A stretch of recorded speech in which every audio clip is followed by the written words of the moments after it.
Before I was born, I guess when my mom and dad were just starting to date, Mom was taking a trip with some friends and was leaving from an airport in Alberta. Dad drove over there from Regina, which is an all-day drive. Well, he must love her a lot. The next day, he said goodbye to Mom and started to drive home. Now, back then, Dad didn't have much of a job.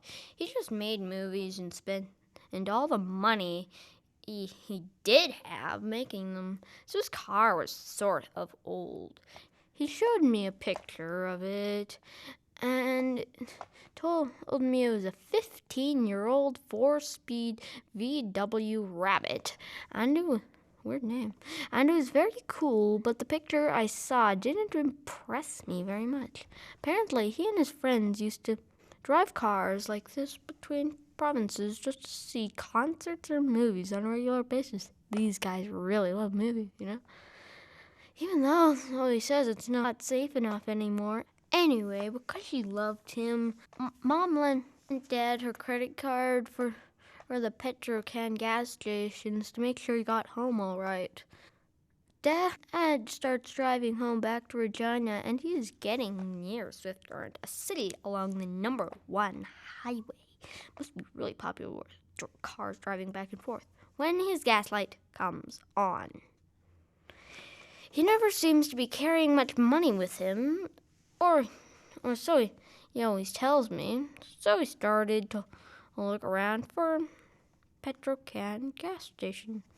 He drives past one town, but no, they do not have one. So he continues past a second town, the same.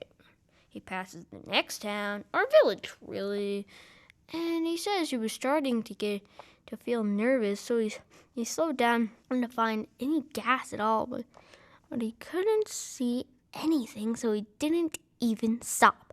The fuel light started glowing really bright, and Dad thought it might pop. He couldn't take his eyes off it, and then suddenly it was quiet. He says it was the sort of quiet you sometimes get in a movie when everything becomes clear, but instead of being clear, it was confusing. The engine of the car had stopped. Dad quickly took it out of gear and sat in it, riding as it rolled 100 kilometers per hour, like a go-kart with no motor. Trying to figure out if he could put on the brakes and walk back to the last place, or to roll for as far as he can, then walk forward to the next place. He chose to keep moving forward. After a couple of minutes, the car started to slow down, and he was sure he'd not reach another town, and suddenly he saw a miracle. There was a Saskatchewan Highways building crew working just up ahead. Oh yeah. He was able to pull right up to them, get out, and talk with them. Those big trucks and machines they drive mostly run on diesel, like Opapa's truck. Yeah, that's a big baby. And they did have 1 can of regular gas, which they poured into Dad's car. Whoa, yeah, lucky. Dad had offered to pay them, but the guy looked at Dad's Saskatchewan license plate and laughed a bit, telling him, "You already paid for it, buddy." Dad had got home with his old VW Rabbit, but it didn't run very well because there was rust at the bottom of the gas tank. That got pulled up into the engine. But my disassembled the injector system on the kitchen table. It ran like a dream. But Dad says that's another story.